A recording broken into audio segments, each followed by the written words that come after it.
এনো তোমার জন্য। ফুল আনতে গেলা কেন? আর এমনিতেও তো অনেক গরম আর আমার অনেক ক্ষুধাও লাগছে। চলো না রেস্টুরেন্টে যাই। রেস্টুরেন্টে খাবার খাওয়ার মতো তো টাকা তো আমার কাছে আপাতত নাই। আরেকদিন খাবো না আমরা, সমস্যা নেই, আজকে এখানেই বসি। তোমরা না সব ছেলেরাই একরকম। শুরুতে হাজার স্বপ্ন দেখায় প্রেম করবা আর বিয়ের পরে চাকরানি বানাবা।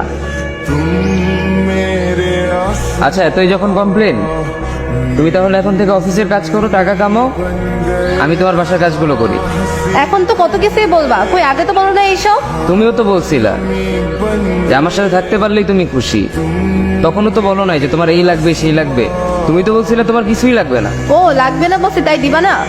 দিব না এমন তো বলি নাই, সামর্থ্য হইলে অবশ্যই দিব, কিন্তু আপাতত সময়টা খারাপ, টানাটানি চলতেছে এমনিতেই সংসারে। করবো না তোমার এই টানাটানি সংসার, থাকো তুমি। যাও যাও যাও, কোথায় কোথায় যাওয়ার কথা না বইলা চলেই যাও, যেটা ভালো মনে হয় সেটাই করো। বললাম না ছেলেদের স্বভাব খারাপ, সাদে বলি নাই। এখন তোমাকে ভাগাইতে পারলেই বাঁচো। কি শুরু করছো স্বভাব খারাপ স্বভাব খারাপ? কি জানো তুমি ছেলেদের সম্পর্কে? আর আমি তোমাকে ভাগাইতে চাই নাই, তুমি শুধু কথায় কথায় বলো চলে যাবো চলে যাবো, এই জন্য আমি বলছি যে যাও চলে যাও। শোনো, ছেলে হওয়া এত সহজ না, অনেক কিছু ঘুরে আমাদের মাথায়। আমরা ছেলেরা বউর সামনে মার সাথে ভালো করে কথা বললে মার আঁচলে থাকা সন্তান, আবার মার সামনে বউর সাথে ভালো করে কথা বললে বউর গোলাম। নিজের ছেলে মেয়েদের যদি মারি আমাদের দয়া মায়া নাই, আর ওই ছেলে মেয়েদের যদি কিছু না বলি আশকারা দিতেছি। নিজের বউরে দিয়া যদি জব করাই সেই ক্ষেত্রে আমি বউর কামাই খাই, আর যদি বউরে দিয়া জব না করাই আমি সন্দেহ করি। সারাদিন ঘরের বাইরে থাকলে আমরা ভাদাইম্মা, আর যদি ঘরের ভিতরে থাকি তাহলে বেকার, কাজ কাম নাই।